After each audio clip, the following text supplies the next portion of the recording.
You're listening to the Podcast Detroit Network. Visit www.podcastdetroit.com for more information.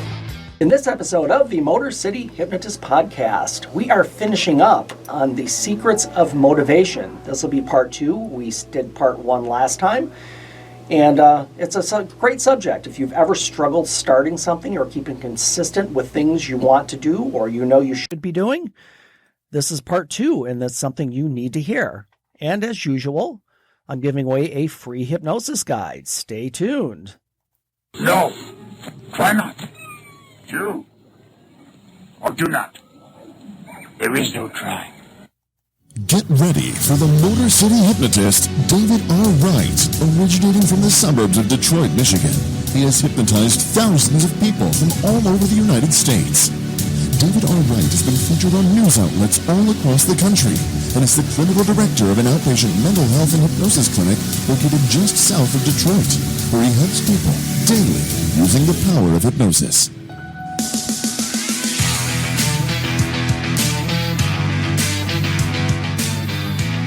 Welcome, the Motor City Hypnotist, David R. Wright.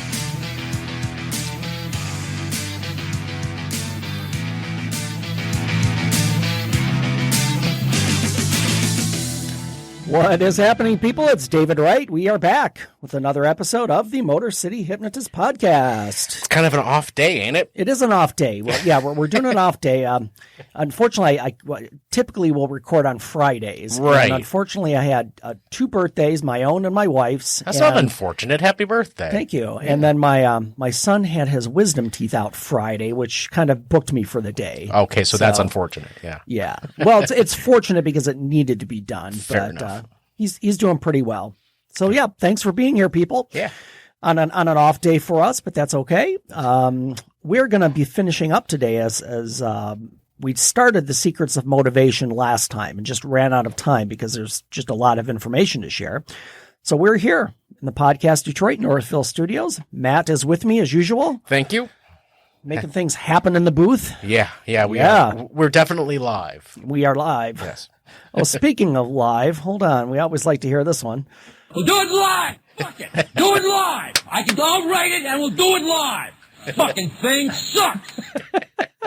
We're doing it live. Yep.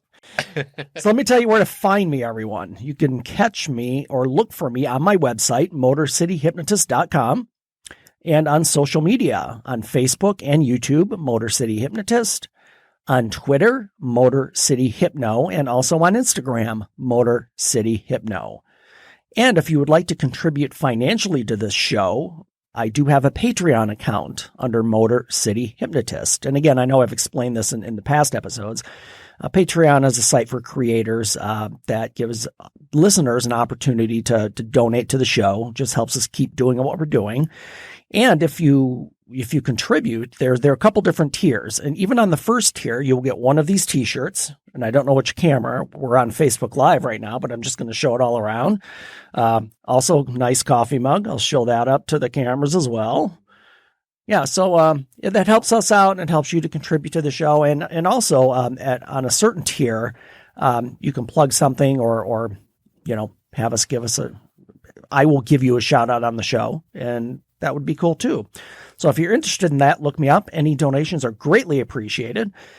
As usual, every episode, I'm giving away a free hypnosis guide. I just do that for all of my listeners, and you can grab that anytime you want. That link will be in the show notes. And the most important thing to help me out is just wherever you listen, whether it be iTunes, Spotify, wherever you get your podcasts, is subscribe to the show and leave a review. That just gives me more visibility, helps the show get out there, and of course, we want to grow the show. So that would be greatly appreciated. Thank you. Absolutely. This episode of the Motor City Hypnotist Podcast is brought to you by Banner Season. Online marketing is saturated, and people rarely open their emails. Are you in sales, or does your business market to customers? How do you connect with family, friends, and clients? Banner Season takes your marketing into the real world by delivering kindness and thoughtfulness directly to your clients physically. Imagine the excitement of your family, friends, and customers as they receive personalized cards and gifts in their mailboxes. Go to bannerseason.com/fantastic and begin today to express kindness and make connections with others. Again, that's bannerseason.com/fantastic. And again, as always, a disclaimer on that, I'm an affiliate for that program, so it doesn't affect you in any way, but just so you know, I do get part of the proceeds for that. So yeah, check it out. It's a great program. I use it. Again, helps you keep track of birthdays, anniversaries, special dates, and things just get sent automatically, which is great for you and great for the people receiving your stuff. Perfect. Awesome. So it is winner of the week time.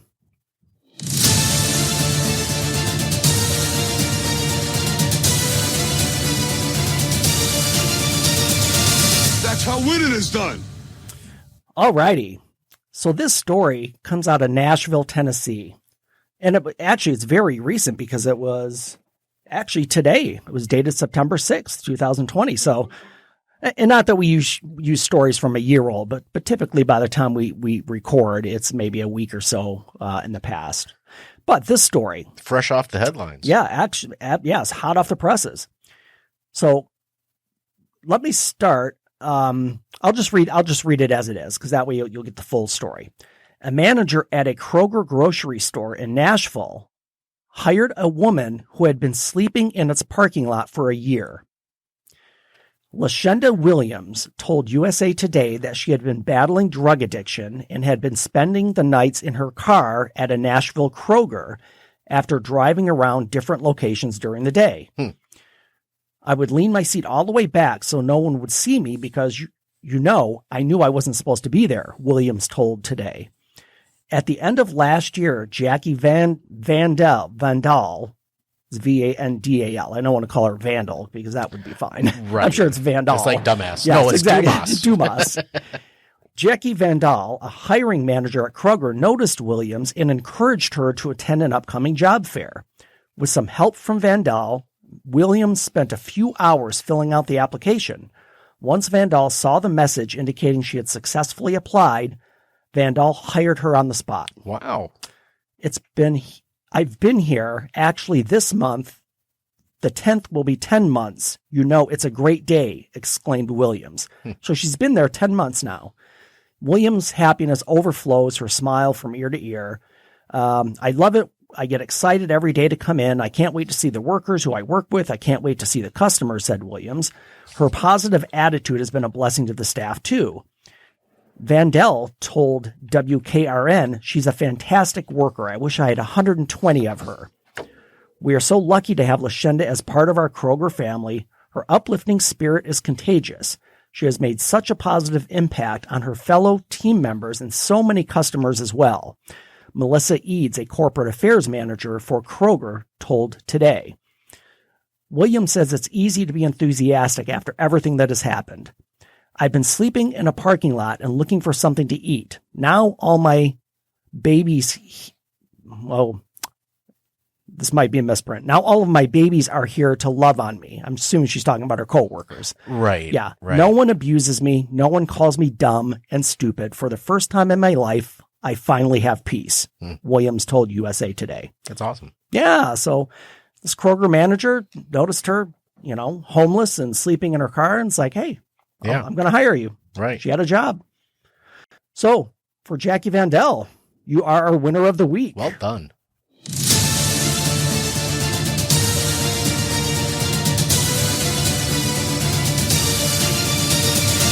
That's how winning is done. No, not a terrible thing to have some, the union backing you up too in the grocery. Well, sure, market. yeah. No. And just again, you're making a steady paycheck. Yeah. And I know one of the things when I started this podcast, I had this idea that we were going to look at positive stuff. Because again, I want this to be something that's helpful and positive and uplifting for people. So when I came up with winner of the week, and I know probably a lot of shows do that, but after all, let's say that media tends to be negative. Really? Really? Yeah. Really? Mm-hmm. Are you sure? Yeah. I've never heard most that of the stories we hear, and you guys know, you watch the news. It's all, of course, that's what news is. It's crime. It's things that have happened, things that are happening in the country. I mean, it's just a lot of stress and anxiety. In fact, I just heard on a news report yesterday on the news station, it's WWJ. Yeah. That the incidences of anxiety and stress-related disorders have skyrocketed since this pandemic has begun. Oh, I would imagine. Yeah. Absolutely. And I see it in my office every day as I see clients. Everybody is stressed. Everybody is feeling anxious. And that leads to depression. So again, there's just a lot of I guess bad going on. Right. And it's just great to hear positive stories that there are people out there who are still doing cool things and honestly doing the right thing. And so that's kind of the genesis of this winner of the week. I just want to give people something good and have them feel good about it. That's great to, Sylvester Stallone. Yeah, exactly. That's cool and all. Well, yeah. But the content, the context of it is just sharing good news things, make you feel good about what people are doing with each other. And it gives you hope in humanity, if that makes sense. It does. Because sometimes we lose that hope. Let's face it. I leave here every time after shows with you, Mr. Wright. Yes. With hope. Well, then my job is done. Well, then what the are you doing here? I'm just kidding. What the fuck are you doing? Well, that's good to hear, Matt. And hopefully everybody else is getting that same thing. Yeah. So let's get to our subject this week. Yeah, part 2, Back to it. So we started last week on motivation, and I just want to review a couple of things that we hit on to kind of catch up. And there was too much information to get in one show. So I'm going to make sure that I give you all of the information for this because I think it's important. I know that. Let's go back and what we were just mentioning. There's a lot going on right now. People are stressed. People are feeling the pressure of this pandemic and there are a lot of negative things going on, and it's hard to get motivated, even just working out now. I mean, honestly, if you're here in the Michigan area, you know that the gyms have been closed for months. So even people who want to work out, they might think, well, I don't have a gym to go to.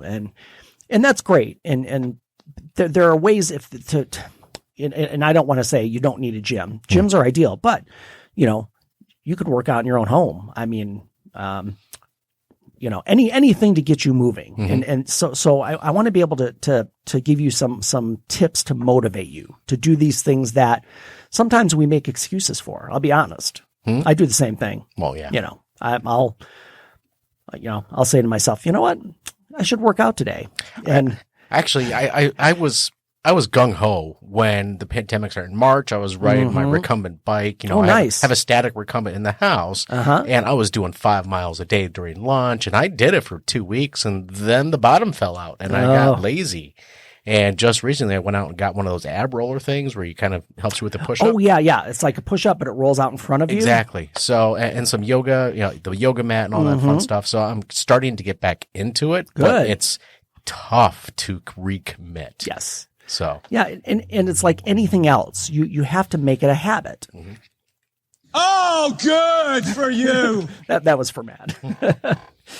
So let me review a couple of things that we hit. We talked about motivation, and we talked about the whole concept of at some point the pain of not doing something becomes greater than the pain of doing it.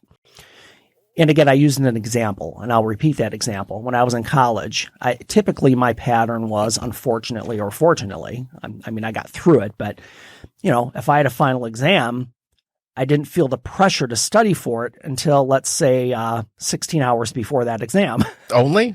Yeah. So I would often do all-nighters, and as did a lot of my friends who were in the dorm with me. And that's probably not the ideal way to do things, but the point of that is that the pain of not doing it became greater at that moment than the pain of doing it. So I had to take action. You're forced into action. And this can happen. I'll use an example. I have a good friend of mine who is not even 50 yet. He's a bit younger than me. And I got a call, had to be earlier in the year, probably the beginning of the year, that he had suffered a major heart attack. Like a severe, whatever they call the widowmaker is what he experienced. So I talked to him after he was back home from the hospital, and he said, yeah, he said, I know I've been not eating right. I know I've not been doing the things I should be doing. And shout out to Chris if he's out there.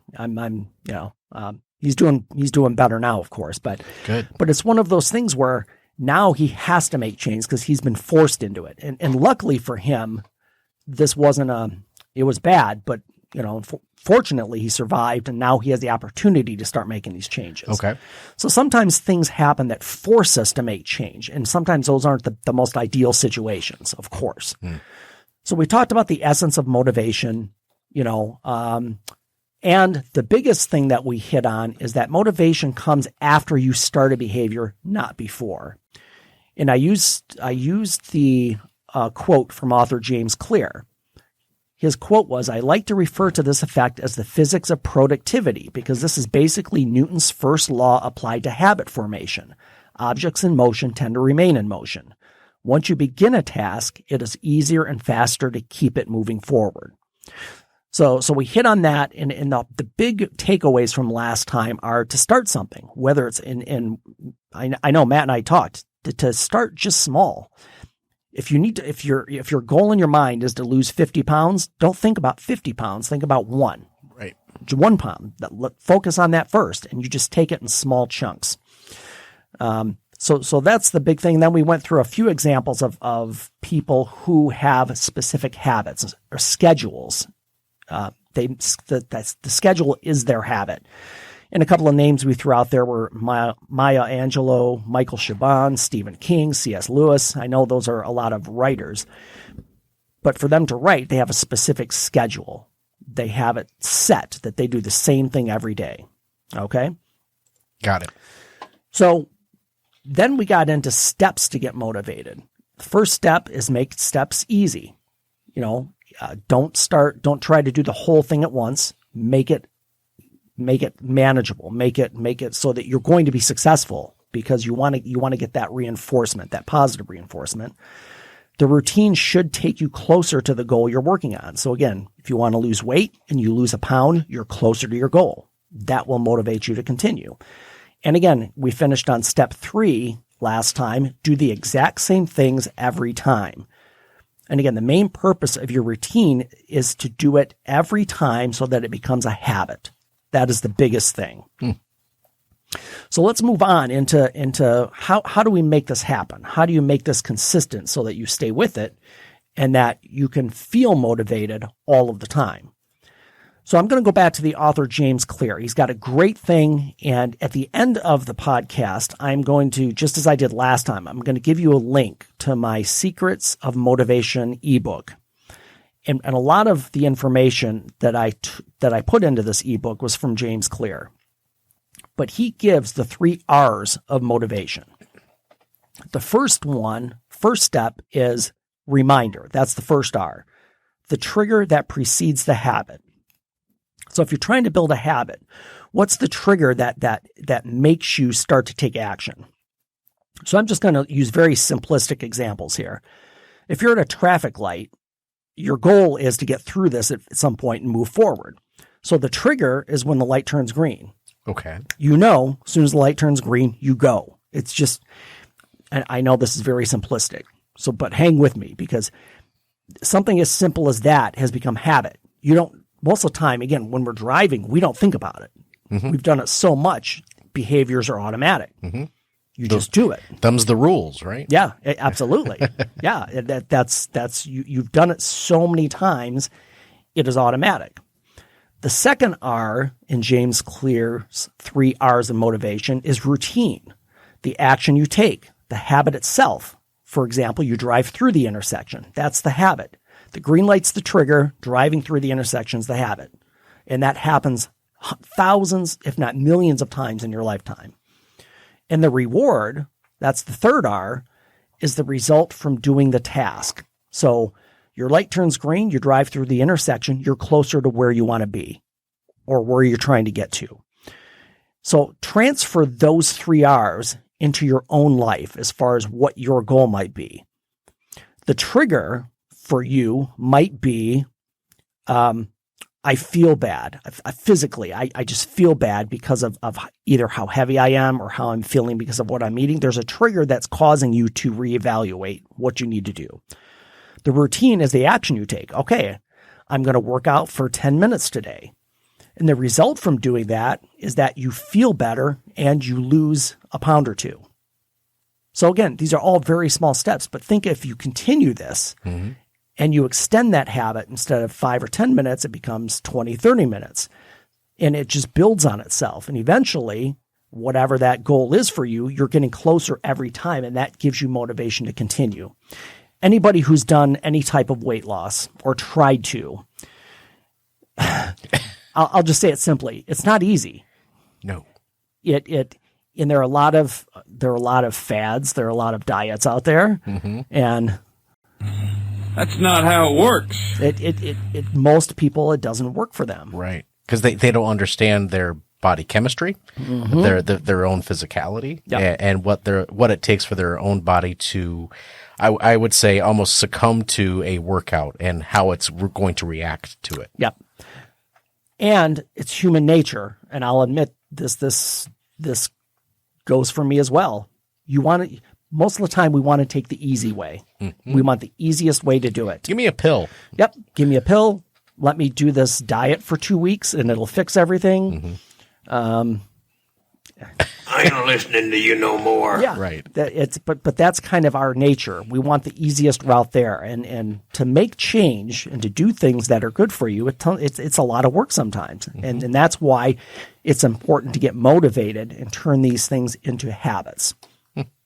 So we're going to talk about to help you focus on achievable goals. And that's the important thing here, because we said in prior episodes, taking on everything at once is too much. You're going to get burned out. You're just going to do it for a short time and then you're not going to do it anymore. Right. Stop it. That's what happens. So we want to talk about what James Clear calls, and actually this didn't come from him, and this principle has been out there in one form or another. It's called the Goldilocks principle. So we all know the story of the 3 bears that we learn as children. Goldilocks comes into the house. She tries the porridge that's too cold. The porridge is too hot. Then she finally finds the one that's just right. Correct. This principle applies to what we do as far as just the right amount. So I'm going to talk about table tennis for a minute, which we call ping pong. Okay. Okay. I think I know a little bit about this subject. Yes. Or any game. We can apply this to any activity that you're participating in as far as a game. Table tennis, you and me, man. Yeah. Let's go. If you and this harkens back to college as well, because we had a big ping pong table on our dorm lounge. Nice. That we used to mess with all the time. It was fun at times. It could get heated as well. I was gonna say I don't know what we're yelling about. So think about ping pong or table tennis, whatever term you want to use. If you play and you're playing somebody who is exceptional and you have no chance to win, that's not going to be fun for you. Right. You're gonna play for a few minutes and just think this doesn't work. I quit. This is a waste of my time. This is a waste of time because there's no way I can beat this person. On the opposite end, if you're playing somebody that's never held a paddle before and you can easily win every single point, it's not a challenge for you. Right. So you're also going to get bored and just quit. So the important thing is to find that just right amount, that challenge that is just right for you. Now, if you play somebody with equal ability, equal skills, now you get excited because there's a chance you could win or lose. Right. And that keeps you engaged. And you can see that in professional sports. I mean, the more equally matched teams are, the better the games are. It's just more exciting. It gets more involved. There's a lot more emotion involved with it.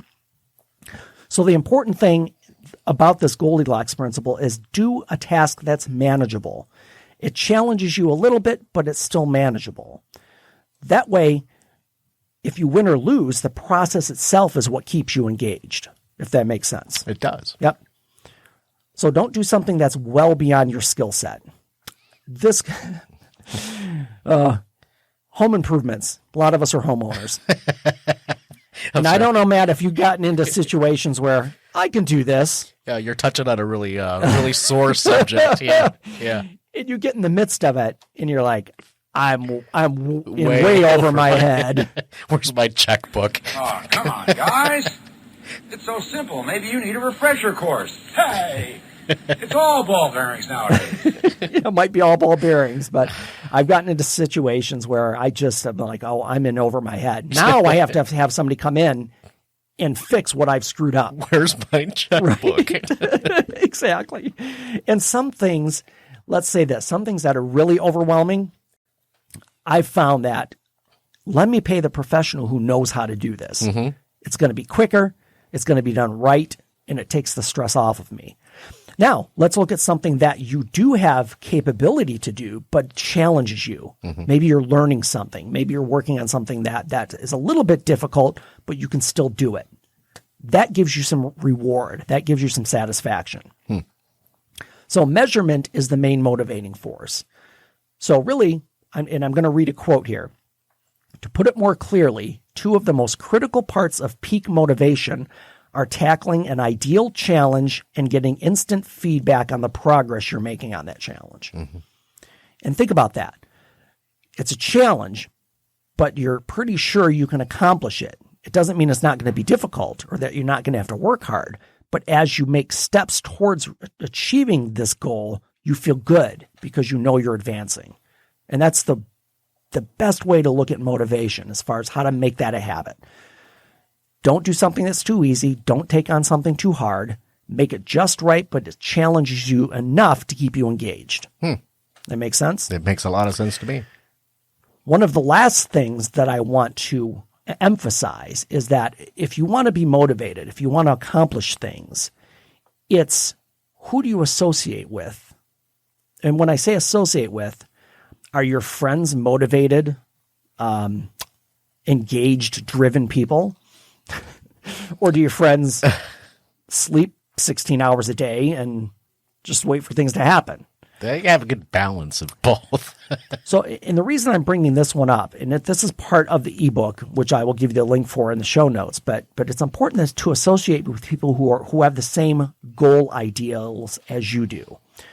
So think about who your closest relationships are. Do they motivate you? Do they make you excited about your future success? So here's one of the biggest motivational people, Tony Robbins. Okay. He's long emphasized the importance of surrounding yourself with people who practice the qualities you're shooting for or aiming for.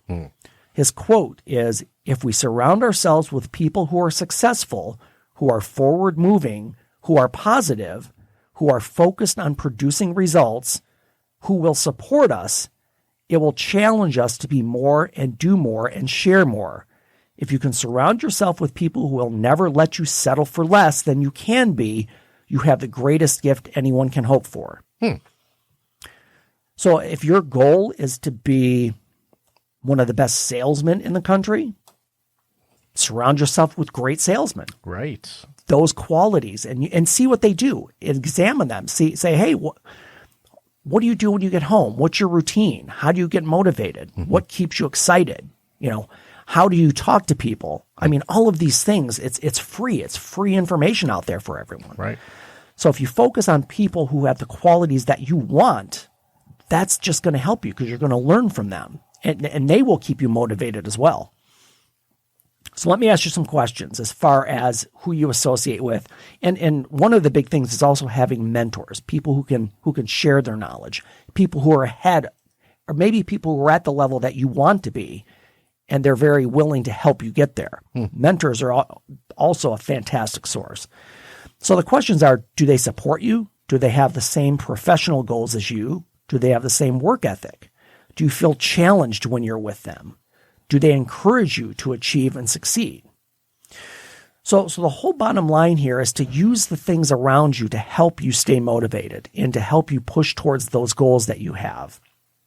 And let's get back to the whole change part. We constantly have this inner dialogue in our minds. It's always telling us bad things or good things. The dialogue may say to you, you know what, this is just too difficult. Or, If maybe you're an aspiring writer and in your mind, you say to yourself, oh, my writing is just not that good. And when that happens over and over again, we talk about hypnosis and making change in thinking. When that happens over and over again, you're setting yourself up for that failure. You're setting yourself up that it is too difficult or that your writing is not that good. So to correct these negative thought patterns, you need to change that thinking. And that's the biggest thing in this show that we talk about. In fact, the whole tagline at the end of the show is change your thinking, change your life. Start now to make these changes as far as how you think. And that's where motivation will start as well. Because if you have something, and we'll go back to the weight loss thing, if your goal is to lose 50 pounds, and in your mind, you're constantly saying to yourself, oh, that's impossible. It'll never happen. Then it won't happen. Right. It's a self-fulfilling prophecy. But when you do it, and when you have these positive self-statements and this internal encouragement, and you do it over and over again, this builds the habit. And motivation is just like that. Once you build the habit, you're just going to feel motivated. You're going to want to do more, and that just gets you to where you want to be as far as your goals and the things that you want to accomplish. Sound good? Sounds wonderful. All righty. Thank you. So we are wrapping up here, people, with the secrets of motivation. In the show notes, you're going to see a link for my Secrets of Motivation ebook. A lot of the information we talked about in the last 2 shows are in there, along with a lot more information. The link will be in the show notes. I encourage you to pick that up. I think it's $4.99 on my site. Very cheap. But it's something that, and with this ebook also comes some specifics, like a chart as far as scheduling goes, a goals list, a goals chart where you can plot out exactly what you want to accomplish, and a couple of other sheets that you can actually print and fill out that will keep you focused on what your goal will be. Sound good? So we're wrapping up. Next episode, we're going to talk about famous people who have used hypnosis. Oh, wonderful. Yeah. I'm looking forward to that. I know a couple of shows we talked about sports performance, and a couple of those famous people popped in, but we're going to widen that. We're going to widen that umbrella to all kinds of famous people who have used hypnosis. I'm looking forward to hearing them. Yeah, that will be fun.